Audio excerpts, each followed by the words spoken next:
오늘 저는 관점이 바뀌면 감사할 수 있다는 제목으로 하나님 말씀 증거하겠습니다. 옆에 분하고 인사합시다. 관점만 바뀌어도 감사할 수 있습니다.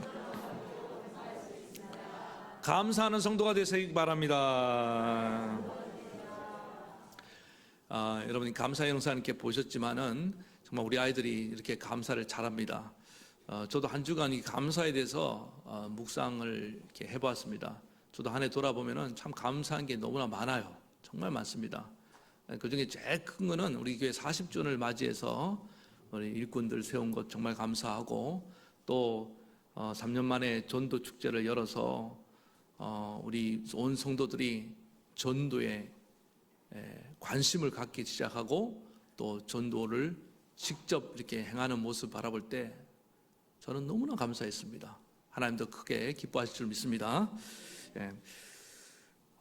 제가 이제 이 감사에 대해서 그리고 별도로 좀 묵상을 해보니까 감사에 대해서 네 종류의 사람들이 있겠더라고요. 첫 번째는 이게 감사한 게 있어요, 분명히.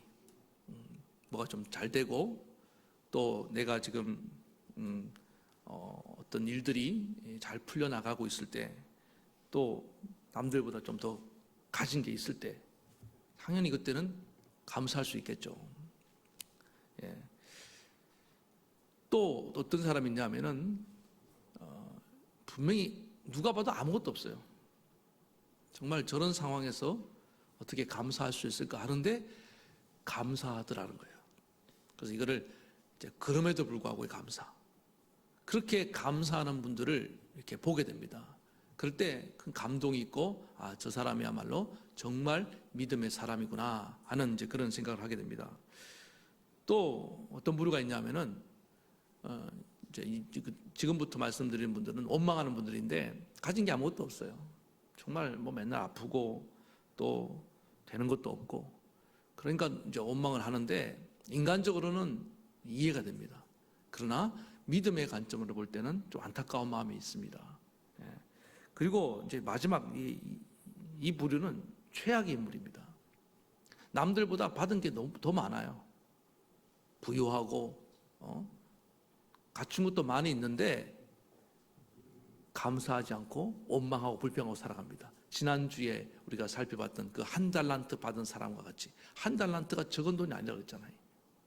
그렇게 많이 받았음에도 불구하고 남들과 비교하면서 감사하지 못하고 원망하며 살아가는 사람, 그 어떻게 됩니까? 결국에 있는 것조차도 빼앗기고 불행한 인생을 살게 된다는 것입니다. 오늘 저는 여러분들이 이 두 번째 말씀드렸던 정말 가진 것이 없고, 오늘 본문의 말씀이 하면은 무화과나무에 소출이 없고, 또 감람나무 열매가 없고, 우리의 양이 없고, 또 뭐가 없고 없을지라도 하나님을 인해서 기뻐하고 감사하는 저와 여러분 되시길 바라겠습니다. 그래서 하나님은 우리가 정말 감사하는 사람이 되길 원하십니다. 골로새서 3장 15절, 그리스도의 평강이 너희 마음을 주장하게 하라. 너희는 평강을 위하여 한 몸으로 부름을 받았으니 너희는 또한 감사하는 자가 되라. 하나님 우리를 부르신 목적이 뭐냐 하면은 우리가 감사하는 사람이 되게 하는 것이라는 겁니다. 데살로니가전서 5장 16절 18절, 우리 유명한 말씀이죠. 항상 기뻐하라, 쉬지 말고 기도하라, 그 다음에 범사에 감사하라. 이는 그리스도 예수 안에서 늘 향한 하나님의 뜻이니라. 하나님이 뜻이 뭡니까? 우리가 정말 감사하며 살아가는 것이라는 것입니다.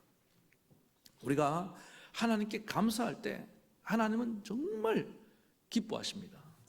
여러분, 아까 우리 감사 영상 보면서 우리 아이들이 꼬맹이들이 감사하는 모습 보니까 어때요? 좋죠? 기쁘지 않습니까? 하나님은 얼마나 기뻐하셨겠습니까? 우리도 이렇게 좋은데. 제가 몇 번을 봤습니다. 우리 청소년들 너무 감사해요. 그 온 지 얼마 안, 그 걔들이 깜짝 놀랐어요. 교회도 잘 안 나오는데 목사님 저를 너무 이해해 주면서 감사하더라고요. 보니까 목사님 뭐 이렇게 몇 번을 설교하는, 어떻게 그걸 다 관찰하고 있었나 봐요. 힘든데 우리에게 좋은 말씀 해주셔서 감사합니다. 제가 가슴이 뭉클했습니다. 감사는 상대방을 감동을 시키고 엄청난 기쁨을 주고 힘이 나게 만들어주는 겁니다. 전 저와 여러분들이 항상 이렇게 감사하며 살 수 있길 바라겠습니다. 어느 날 제가 이렇게 우리 애들 방에서 약간 울음소리가 나는 것 같아요. 무슨 일인가 문을 열고 딱 들어가 보니까 우리 딸이 이제 이번 영상 편집을 했습니다. 편집을 하면서 만들고 있는데 이제 다 만들어 놓고 그걸 이제 보여주는데 우리 이제 사모 와이프가 그 첫 번째로 이렇게 보게 된 겁니다. 쭉 보다가 이제 이렇게 막 감동돼서 울었던 거예요. 어디서 울었을 것 같아요? 자기 딸. 어쩔 수 없는가 봐 이게. 자기 딸이 뭐로 이렇게 감사하는 모습 보면서 뭐 시험 가운데도 힘이 드는데 뭐 하나님 힘이 되었습니다. 뭐 기도했습니다. 뭐 거기서 아마 이제 좀 눈물이 나왔던 것 같아요. 딱 보니까 그걸 보고 있더라고요. 그 타이밍을. 그래서 근데 제가 이제 저는 이제 슬퍼서 흘린 눈물이 아니고 여러분 너무 기뻐도 눈물이 납니다. 그래서 이 기쁨의 눈물이구나 이게. 그래서 참 저도 감사했습니다. 이렇게 잘 자라준 게 감사하고 그래도 어려운 시험 가운데 하나님을 의지하는 법을 배우게 된 것이 얼마나 감사한지 모릅니다. 그래서 우리가 이렇게 감사하면은 정말 하나님이 기뻐하시고 또 서로에게 힘이 되는 그런 인생을 살아갈 수 있는데 우리가 좀 감사를 잘해야 될 거 아니에요. 뭐 어떻게 하면 잘할 수 있느냐? 오늘 말씀 제목과 똑같습니다. 눈이 바뀌어야 됩니다. 감사를 잘하는 분들을 보니까 감사할 걸 잘 찾아내요. 잘 찾는다는 게 무슨 얘기입니까? 감사의 눈이 열렸다는 거예요. 감사할 게 보이기 때문에 감사할 수 있는 겁니다. 감사를 못하는 분들, 항상 원망을 달고 사는 분들 안 보이니까 그런 거예요. 원망할 것밖에 안 보여. 어떻게 하겠어요? 안 보이는데. 눈이 열리기 바랍니다. 아까 저기 이제 영상에 우리 박규준 안수 집사님하고 우리 권사님 코로나 2번 걸리셨대요. 2번. 아직 안 걸리신 분도 계시죠? 감사하시기 바랍니다. 그 2번 걸린 분도 저렇게 감사하는데 한 번도 안 걸리고 불평하면 안 돼요. 그런데 그 속에서 가족들과 함께하면서 서로 애틋하게 바라보고 또 이렇게 사랑을 느끼고 그 시간에 가족의 소중함을 깨닫는 것이 보였던 거예요. 그러니까 감사가 나오잖아요. 눈이 열려야 됩니다.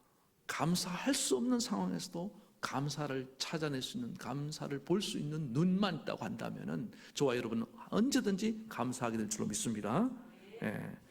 그래서 우리가 예수 믿고 난 뒤에 제일 큰 변화 중에 하나는 뭐냐면은 뭐 예수 믿었다고 갑자기 환경이 확 뒤바뀌는 게 아닙니다. 내적인 변화가 일어나는데 그 내적인 변화가 뭐냐면 눈이 바뀌는 거예요. 이전에 보지 못했던 것을 보게 됩니다. 이전에 그 하찮게 여겼고 그 무가치하게 여겼던 것들이 막 소중하게 보이기 시작하고 이 과정이 이전에 그냥 무심했던 사람들이 정말 이렇게 따뜻한 사랑의 사람으로 막 다가오기 시작하는 거예요. 그 연예인 그 김수미 씨 간증에 보면 나오지 않습니까?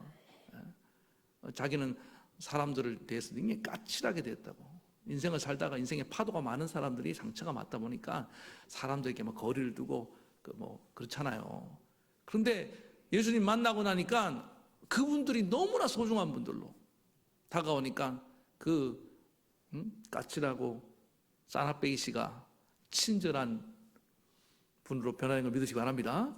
그래갖고는 뭐 운전기사한테도 웃으면서 다가가고 예전 같으면은 착 쌩깔 텐데 이게 손같이 흔들다가 F킬라도 받고 뭐 이런 얘기 해드렸잖아요. 그러니까 그게 왜 그러냐면 눈이 바뀌었기 때문에 내가 경계하고 거리 둘 사람이 아니다. 얼마든지 나에게 소중한 사람이 될 수 있다. 저분도 예수님을 만나야 될 사람들이다. 나를 이렇게 등쳐먹는 사람이 아니다. 시각이 바뀌는 거예요. 눈이 안 바뀌면요 아무리 신앙생활 열심히 해도 정말 서로 힘듭니다. 오늘 예수님이 여러분의 눈에 비늘을 벗겨주시기를 축원합니다. 그 의심의 비늘이 벗기시기 바랍니다. 불신의 의심이 그 비늘이 다 벗겨야 되는 겁니다. 그 삐딱한 부정적인 그 비늘이 벗겨져야 되는 겁니다.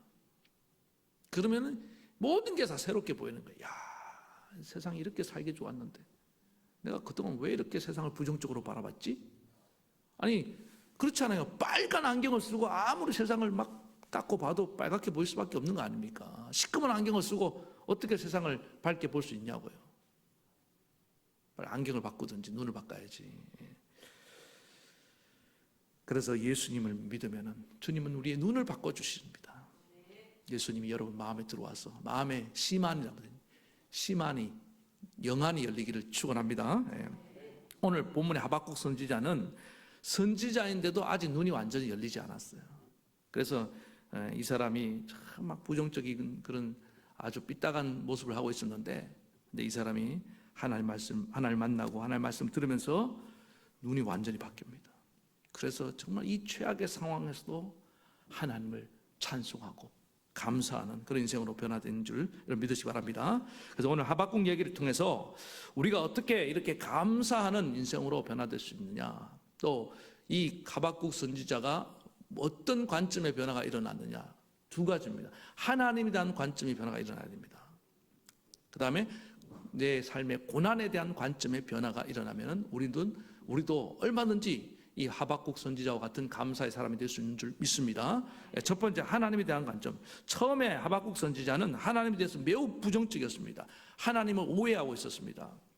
그래서 그 하박국의 1장에 보면은 그 하박국 선지자가 하나님께 나아가서 질문을 하는데, 그 질문이 뭐냐면은 하나님은 의로우신 분이 아닙니까? 그런데 어찌하여 우리나라에 저런 악한 자들, 불의한 자들을 보고만 계십니까? 소위 신학적으로 이걸 신정론이라고 합니다.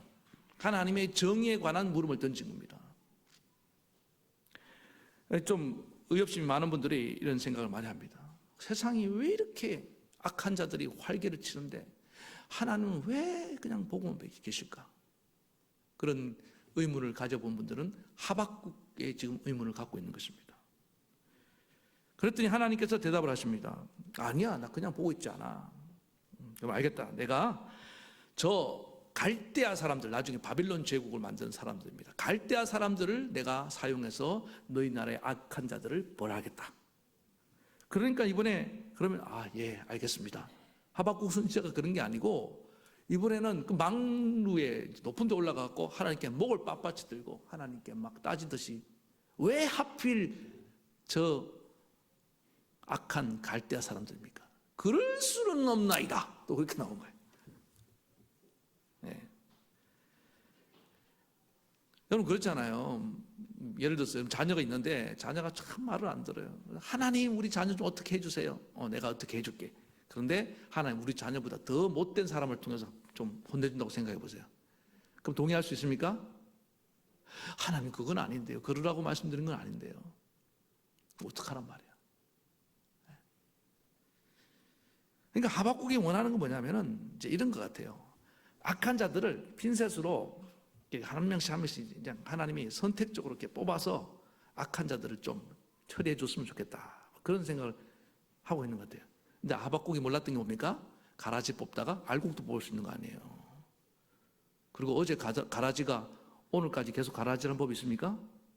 변화될 수 있는 거 아니에요. 그래서 여러분 심판하는 게 이게 좀 어려운 게 아닙니다. 판사들이 그렇게 사법고시 막 열공해갖고 판사가 돼서 재판을 하는데요, 얼마나 심사숙고한지 압니까? 왜? 한 사람도 억울한 사람이 없게 해야 되니까.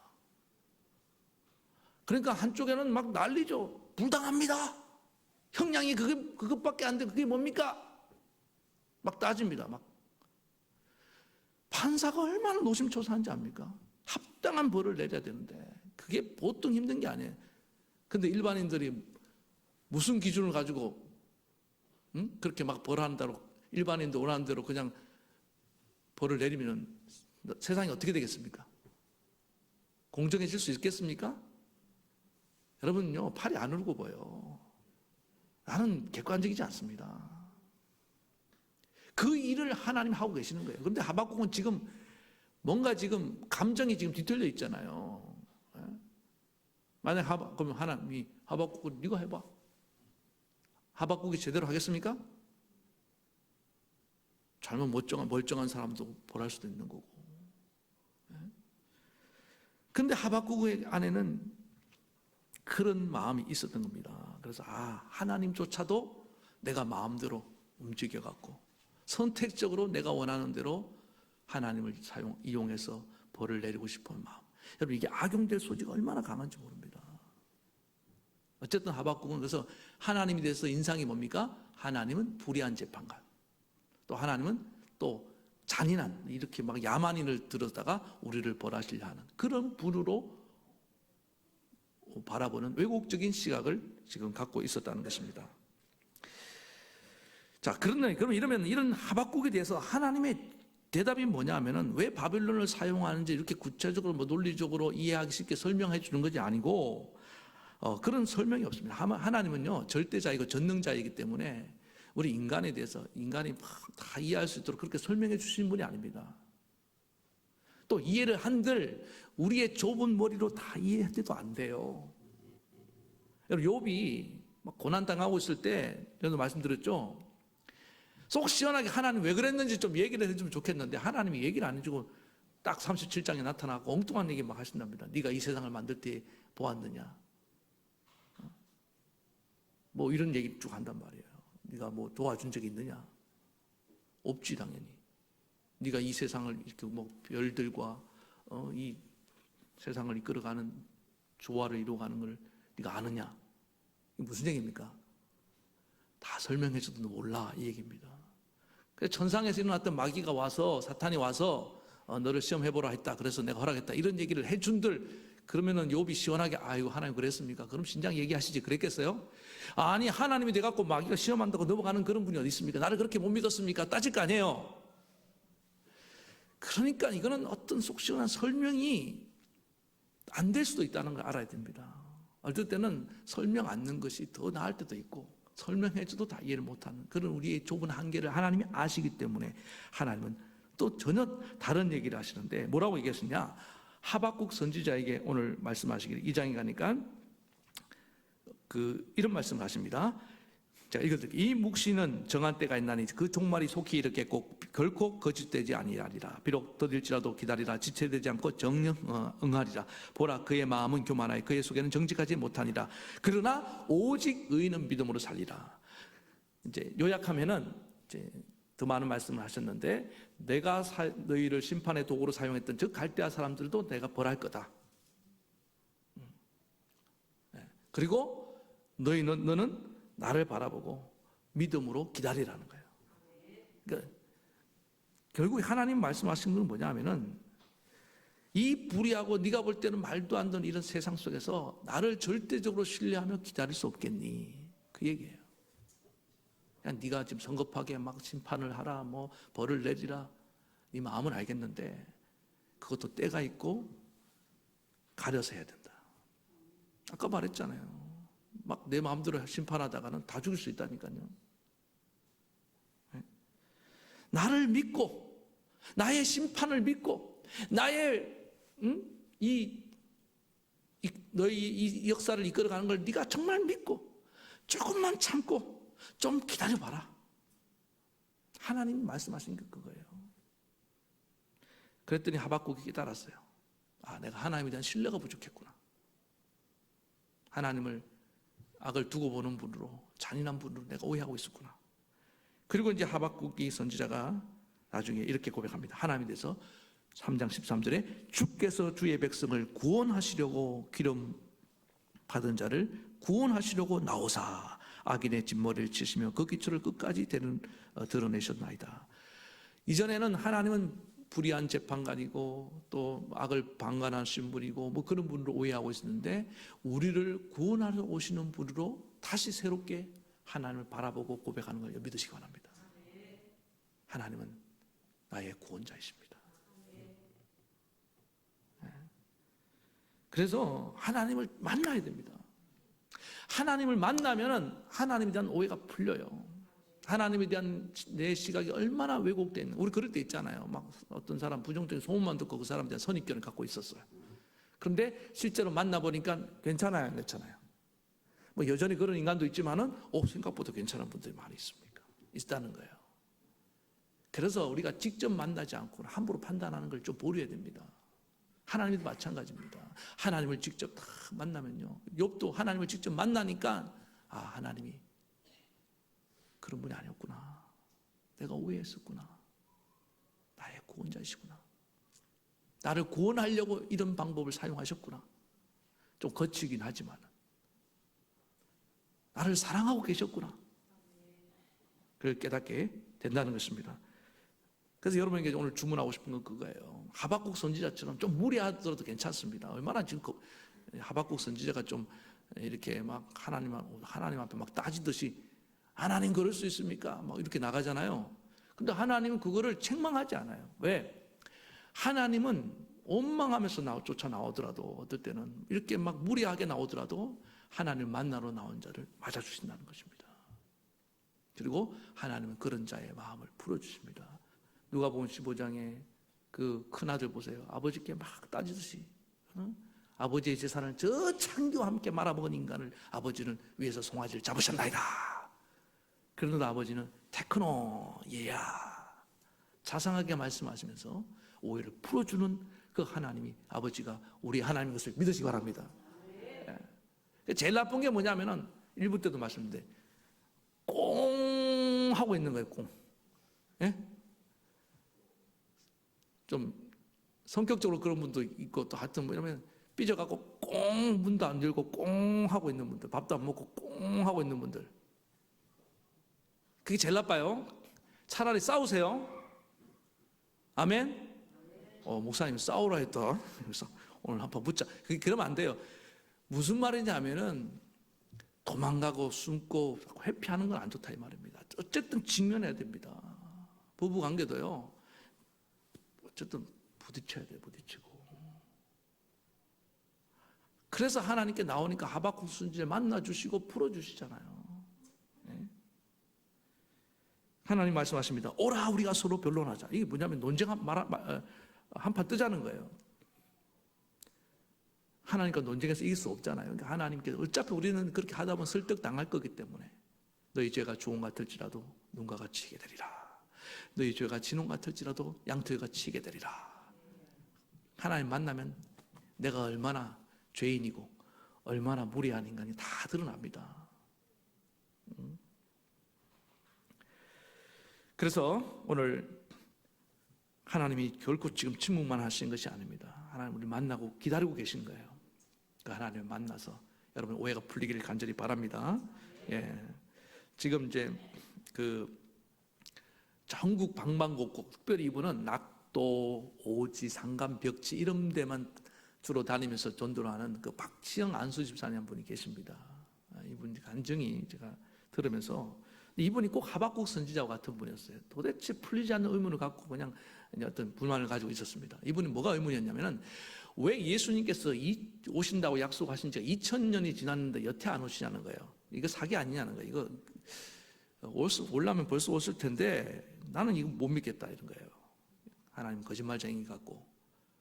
그렇게 아주 불만을 가지고 신앙생활 하고 있었는데 막 기도해도 하나님 언제 오십니까? 맨날 기도가 그거예요. 그러다가 어느 날 이분이 이제 어디 출장을 가서 호텔에 숙소를 묵고 있는데 밤이 됐습니다. 조용한 밤에 갑자기 막 밖에서 큰 불빛이, 그 왜 가끔 영화 같은 거 보면 헬기가 따다닥 나타나고 방을 비추는 것처럼 그런 빛이 확 비치더라는 거예요. 깜짝 놀랐어요. 인터폴이 떴나? 난 죄진 게 없는데. 그때 그 빛과 함께 갑자기 음성이 하나 들려오는데 내가 온다면 온다 그러더라는 거예요. 그 다음부터 예수님이 제 이름이 지연된 의문이 싹 풀린 걸 믿으시기 바랍니다. 이렇게 화끈하게 만난 분도 계세요. 여러분 도저히 안 믿으시는 분들은 오늘 이런 음성이 들으시기 바랍니다. 사도 바울이 그랬지 않습니까? 다메섹 도상에서 그 빛과 함께 하나님의 음성을 들었잖아요. 나는 네가 핍박하는 예수라. 강렬한 음성, 아주 막 스펙타클하죠. 아주 버라이어티하게. 근데 그렇게 만나서도 변화돼야 됩니다. 근데 대부분 그렇게 변화되는 게 아니에요. 이번에 제가 이제 제가 단일 기도회 그 강사들 좀 중에서 듣고 싶은 분들 제가 저도 선택적으로 듣다 보니까 정선은 씨 간증을 제가 좀 듣게 되었습니다. 제가 지난 금요일 날 조금 언급을 했는데 이분이 이제 거의 뭐 어릴 때부터 교회를 다녔고 또 미션 스쿨도 다녔고 그랬는데 예수님을 만나지 못하고 교회를 다니고 있었던 겁니다. 근데 그분이 그래요. 생각보다 교회 안에 예수님, 자기같이 예수님 못 만나고 그렇게 교회 다니는 분들이 많을 거라고. 그냥 종교생활 하는 분들 많을 거라고. 자기도 그렇게 다녔는데 어느 날 어머니가 자기를 데리고 새벽 기도를 나가더라는 거예요. 그래서 뭐 따라 나가는데 갑자기 그런 마음이 들더라는 거예요. 내가 언제까지 이렇게 끌려다니까 이번엔 제대로 한번 만나야겠다. 그 마음을 갖는 게 중요한 겁니다. 이 양반을 한번 만나봐야겠다. 좀 도도하긴 했지만은. 그래서 하나님 이번 좀 날 만나주시라고. 만나주시려면 기왕에 좀 성경에 나온 사도 바울처럼 아주 좀 멋있게 좀 그렇게 내가 실망하지 않도록 하나님 내게 다가와서 만나달라고. 그런 마음으로 다녔는데 하나님 만나주셨는데 그분 표현에 그래. 너무 애매하게 만나주더라는 거야. 밋밋하게 만나주더라는 거야. 머리카락 신랄 같은 그런 모습으로 하나님이 날 만나서 손톱으로 자기를 터치하고 지나가시더라는 거예요. 근데 그렇게 만나서 하나님을 만나고 나니까 자기 삶이 완전히 바뀌기 시작했다는 거예요. 자기 누구 앞에 서는 거 싫어하고 자기 얘기하는 게 정말 싫은데 지금 이렇게 내가 사람들 앞에서 나의 그런 아픈 과거 또 내가 이렇게 내 얘기를 할 수 있는 것은 그때 하나님이 애매하고 흐릿하고 신랄 같지만은 만나주신 그 만남 때문에 내가 이러고 있다고. 그래서 자기는 알았다고. 애매하고 흐릿하게 만나주시지만 그 만남도 하나님과의 분명한 만남이고 또 그 만남으로 한 사람의 인생이 이렇게 바뀔 수 있는 것을 자기는 믿는다고. 여러분 가운데 그런 분들 많을 거야. 만난 것도 같고 안 만난 것도 같고 그런데 나는 계속 이렇게 신앙생활 하고 있단 말이에요. 만난 겁니다. 그래서 그 만난 가운데 하나님의 음성이 세미하게 정말 아주 세미하게 들려왔는데 그러시더라는 거예요. 모든 이 소리가 다 멈추고 내가 너를 사랑한다. 근데 그 말할 때 울컥 울먹이시더라고요. 사랑한다. 사랑한다. 근데 그러고 지나갔습니다. 그게 만남이었어요. 그러니까 이게 만난 것 같기도 하고 내가 잘못 들을 수도 있잖아요. 그런데 내 가슴에 이미 주님은 확 들어와 계실 거예요. 그래서 어떤 모양으로든지 저는 여러분들이 그냥 교회 다니지 말았으면 좋겠어요. 이제는 오늘 이 시간을 불어 주를 만나시든지 저는 꼭 만나기를 축원합니다. 그래서 주님에 대한 이제 오해가 풀려야 됩니다. 언제까지 원망하며 살겠습니까? 우리 이제 감사하며 삽시다. 하나님 좋으신 분이고 하나님 구원의 하나님이시고 날 사랑하는 분이고 어떤 역경 가운데도 나를 헤쳐나가도록 이끌어 가시는 분 줄 믿습니다. 그 다음에 두 번째는 이렇게 하나님을 만나고 하나님에 대한 관점이 바뀌니까 자연스럽게 내 삶에 대한 관점도 바뀌는 겁니다. 특별히 고난에 대해서 관점이 완전히 변화되기 시작하더라는 것입니다.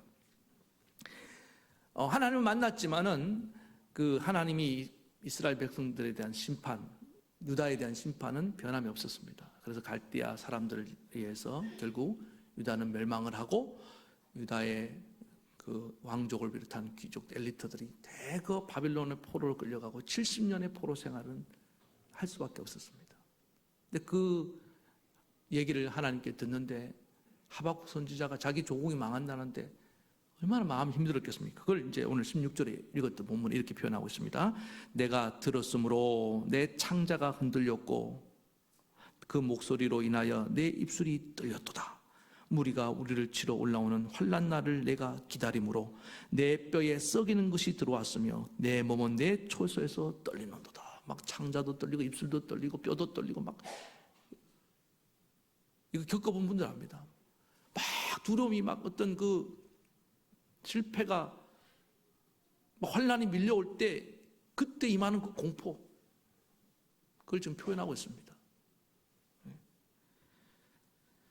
정말 이런 고통을 얘기하는 거예요. 사업이 지금 막 안 될 게 보여요. 막 부도날 게 보일 때 막 얼마나 두렵습니까? 우리 자녀가 막 시험에 떨어질 게 막 보일 때 얼마나 두렵습니까? 이 결혼, 이 연애와 결혼이 파국을 치닫는 것이 보일 때 얼마나 막 두렵습니까? 네? 내 병이 이렇게 점점 심해진 것을 바라볼 때 얼마나 이대로 죽는 게 아닌가 두렵겠습니까? 그런데 놀라운 건 뭐냐면 그 사실을 받아들이게 된 거예요. 이제 수용하는 겁니다. 예, 하나님을 받아들이겠습니다. 그리고 그럼에도 불구하고 하박국이 더 이상 이제 그 다음에 하나님을 위해서 찬송한다고 말하고 기뻐한다고 말하더라는 거예요. 여기서 보세요. 중요한 게 뭐냐면 이겁니다. 더 이상 하박국에 있어서 고난은 자기의 전부가 아닙니다. 삶의 일부분으로 바라보기 시작했다는 겁니다. 그리고 나의 전부는 오직 하나님이십니다. 고난은 잠깐입니다. 70년이 길다면 길지만 그것도 잠깐입니다. 그리고 하나님은 나와 영원히 함께 하십니다. 이 시각을 딱 갖게 되니까 하박국이 보세요. 그 유명한 하박국의 찬송이 흘러나오는 거 아닙니까? 아니에요. 비록 무화과나무 열매가 없고 감람나무 소출이 없고 양의 우리의 양떼가 없고 또 소떼가 없고 없을지라도 자 18절에 뭐라고 얘기합니까? 나는 여호와를 인하여 즐거워하며 나의 구원의 하나님 인하여 기뻐하리로다. 아멘. 뼈가 녹는 흔들리는 그 고난 가운데서도 하박국이 기뻐할 수 있는 이유는 뭐냐면은 그 가운데 계신 하나님을 바라봤기 때문입니다.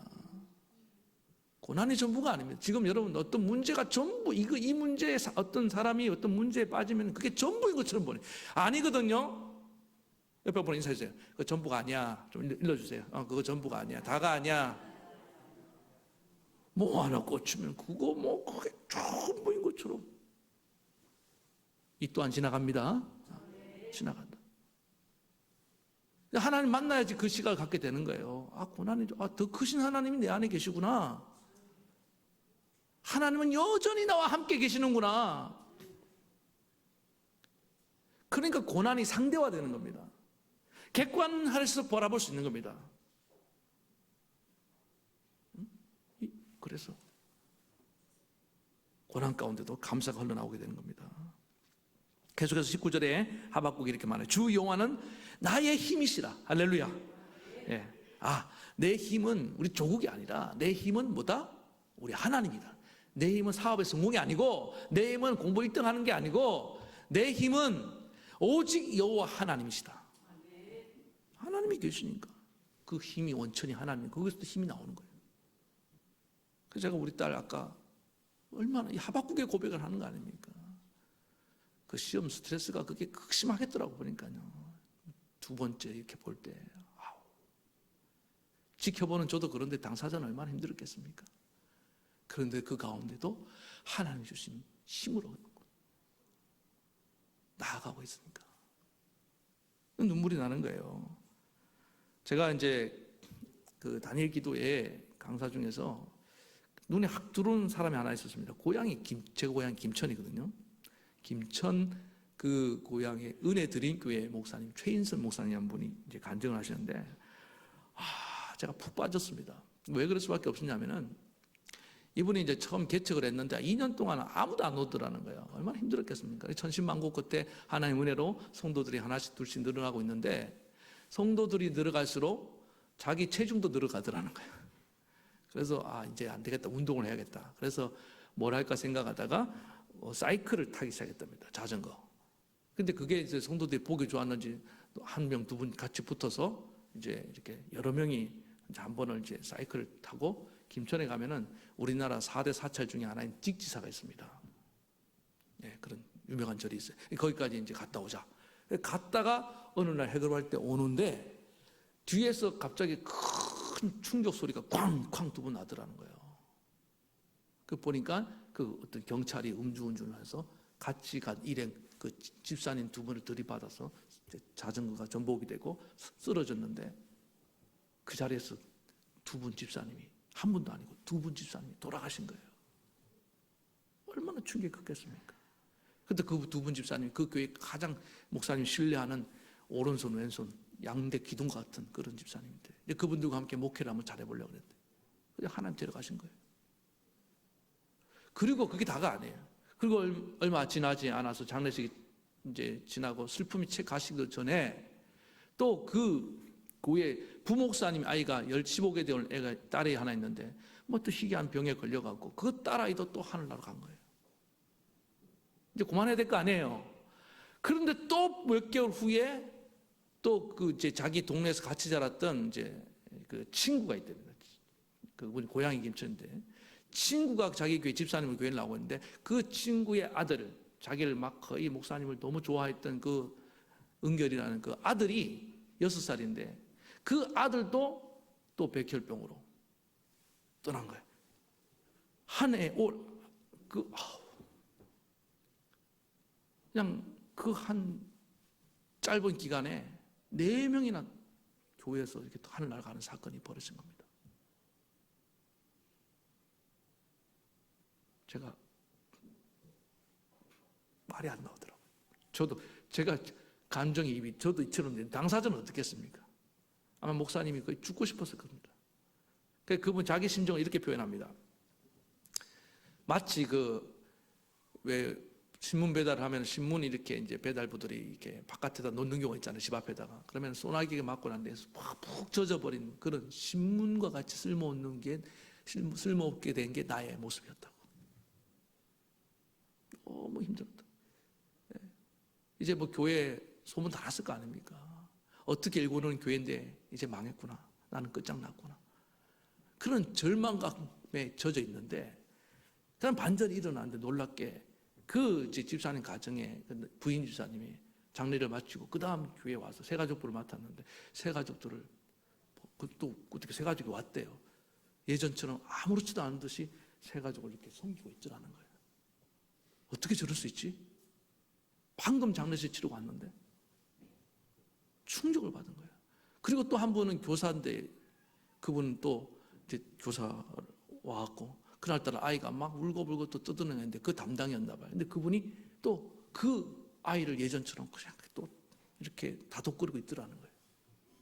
2번 충격을 받았습니다. 어떻게 저럴 수 있지? 그리고 그 부목사님 또 이제 둘이 마주 보면서 그냥 하염없이 울었대요. 할 말이 없으니까.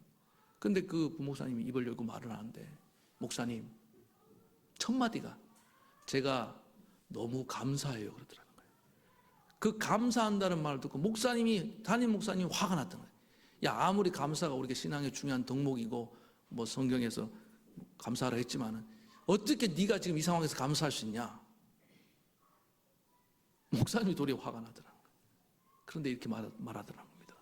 목사님 제가 이웃교회 와서 교육전사로 와서 이렇게 사역을 했고 또 전임전사가 되었고 이렇게 사랑하는 아내를 만났고 목사 안수를 받았고 그리고 또 이렇게 결혼을 했고 결혼했죠. 그 다음에 이렇게 우리 딸을 낳았고 여기서 천국으로 보내드렸으니 너무 감사합니다 그러더라는 거예요. 잘 배웠죠. 정말 진국 목사님 아닙니까? 그러니까 또 같이 부둥켜 안고 막 하염없이 울었대요. 네. 그리고 그 이제 친구 집사님도 마찬가지 그런 식이에요. 그러니까 한 사람도 이걸로 위한 시험 든 사람이 없었다는 겁니다. 그리고 다 이 시험 이겨내고 자기 자리에 사명을 감당하고 감사하며 나아가는 모습을 보면서 교회가 큰 위기를 맞아서 정말 망할 수도 있었는데 오히려 이것을 전화위복으로 만들어주고 교회가 더 서로 애틋한 마음을 가지고 격려하고 위로하고 사랑하고 보듬어주고 그 다음에 더 하나가 되고 더 정말 그들의 감사하는 모습 보고 온 성도들이 도전을 받고 이렇게 전국에 있는 사람들에게 저한테까지도 이렇게 영적인 도전을 주고 은혜를 주는 것을 볼 때 정말 귀한 그러니까 하나님이 왜 그런 큰 신을 주셨느냐 이 시대에 정말 진정한 그리스도인 누군지를 그 교회를 통해서 보여주게 하기 위해서 이해할 수 없지만 하나님이 그 혹독한 시련을 주셨는데 감사하며 나가니까 어떻습니까? 하나님의 영광이 된 걸 여러분 믿으시기 바랍니다. 예. 이게 무슨 손양원 목사님만 뭐 사랑의 원자탄 그런 감사가 있는 게 아니라 이 시대에도 하나님이 그런 감사하는 자들 곳곳에 숨겨놔서 하나님 영광을 받으시고 계시는 것을 보게 됩니다. 저는 우리 성도님들도 그런 성도님 되기를 축원합니다. 우리 가운데도 그런 분들 있어요. 틀림없이 있습니다. 다음 이제 감사 때는 그런 감사들도 좀 나왔으면 좋겠습니다.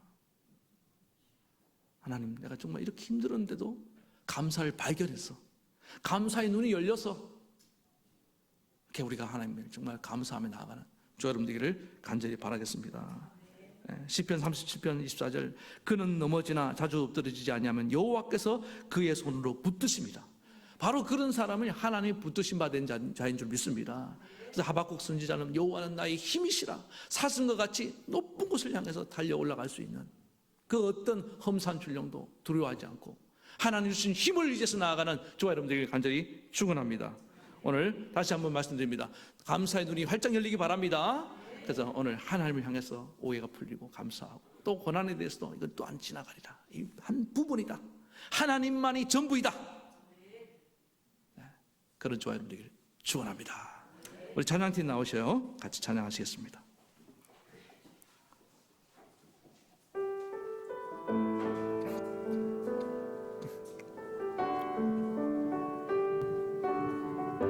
감사해, 감사해,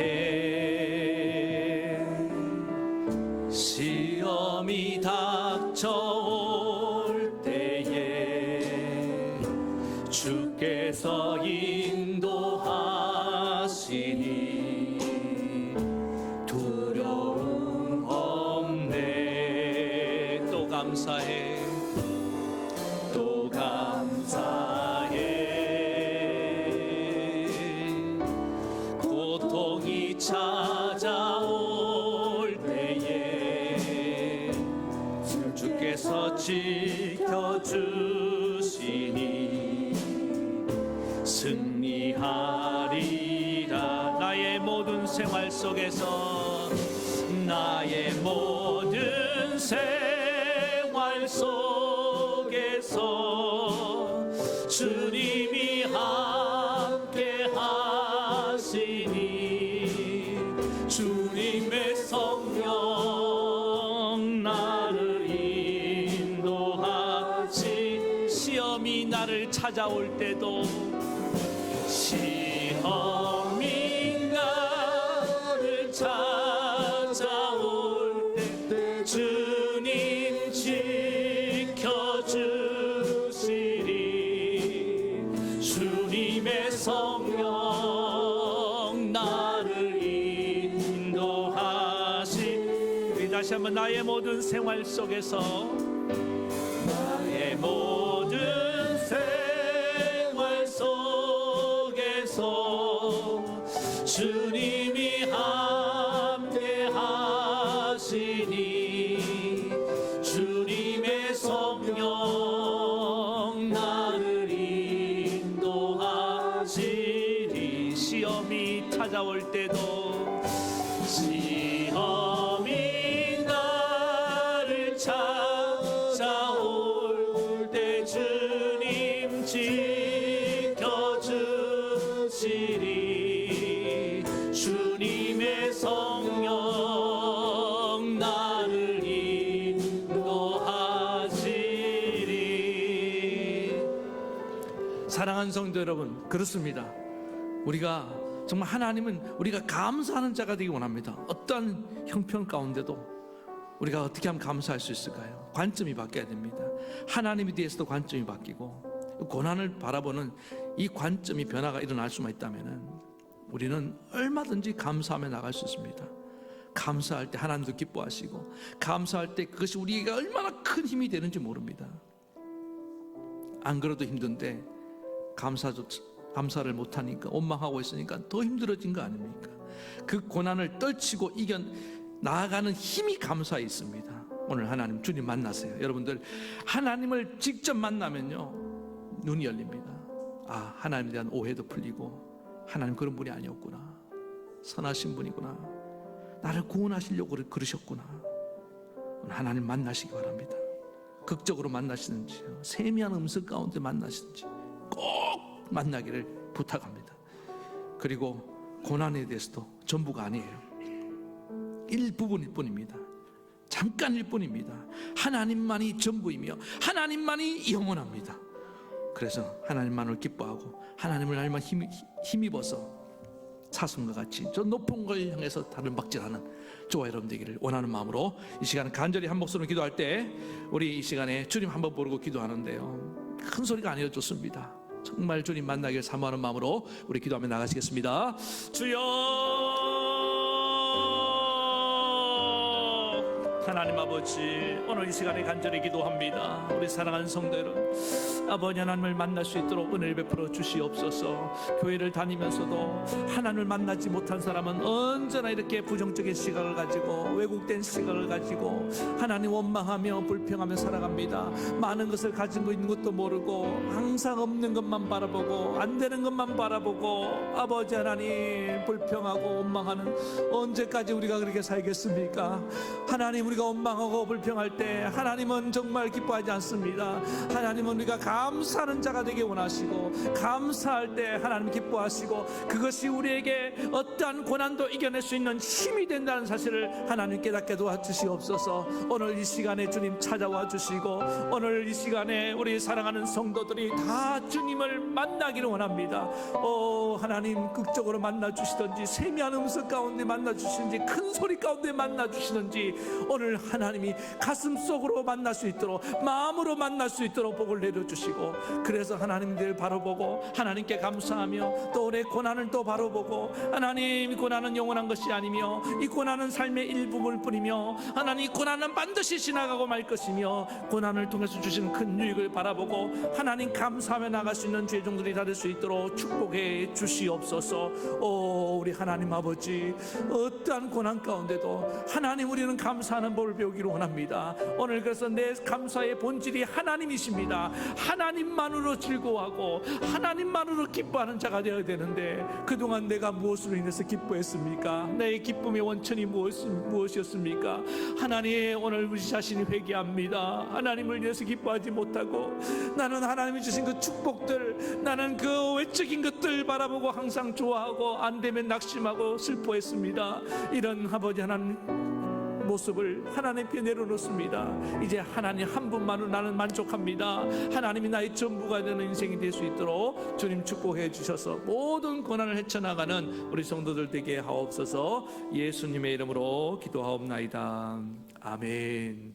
하나님 아버지, 내 눈이 어두웠습니다. 그래서 하나님, 나는 자꾸 감사할 것은 보지 못하고 원망할 것만 바라봤습니다. 이제 하나님 만나서 눈이 열리기를 원합니다. 하나님은 좋으신 분이고, 하나님 날 구원하신 분이시고, 하나님 날 사랑하신 분인 것을 깨닫고, 하나님에 대한 감사가 회복되게 도와주시고, 고난에 대해서도 내 삶에 대해서도 전부가 아닌데 전부인 것처럼 여겼기 때문에 나는 계속 깊은 수렁에서 헤어나지 못했습니다. 이제 눈을 열어 나의 전부는 오직 나의 하나님 한 분인 것을 알게 하옵소서. 영원한 분도 하나님입니다. 그 고난 중에 여전히 내 곁에 계시는 분도 하나님이십니다. 그 하나님 바라보고 날마다 감사하며 살게 하여 주시옵소서. 그래서 하나님을 힘입고 어떤 고난도 헤쳐나가는 우리 성도들 되게 하실 것을 믿으며 예수님의 이름으로 기도합니다. 아멘. 아픈 데 손 얹고 기도드립니다. 하나님, 이 질병도 아픈 것도 하나님 영원하지 않습니다. 이것도 내 일부분일 뿐입니다. 하나님 그걸 영원하게 전부라고 건강이 전부라고 생각했으니까 나는 이렇게 절망하고 원망했습니다. 이제 하나님, 이 가운데 계신 하나님 바라보고 감사하고 그 감사의 힘으로 이 질병을 뛰어치고 일어날 수 있게 도와주시옵소서. 이 가운데도 하나님을 찬송하며 살게 도와주시옵소서. 나 여호와는 치료하는 하나님이다. 우리 예수님 채찍에 맞음으로 너희는 나음을 얻었다고 했사오니, 주님 나를 고쳐주시고 우리 자녀를 고쳐주시고 우리의 부모 형제 자매를 다 고쳐주시옵소서. 주님 치료하실 것을 믿으며, 그래서 주님 영광 받으실 것을 믿으며 예수님의 이름으로 기도합니다.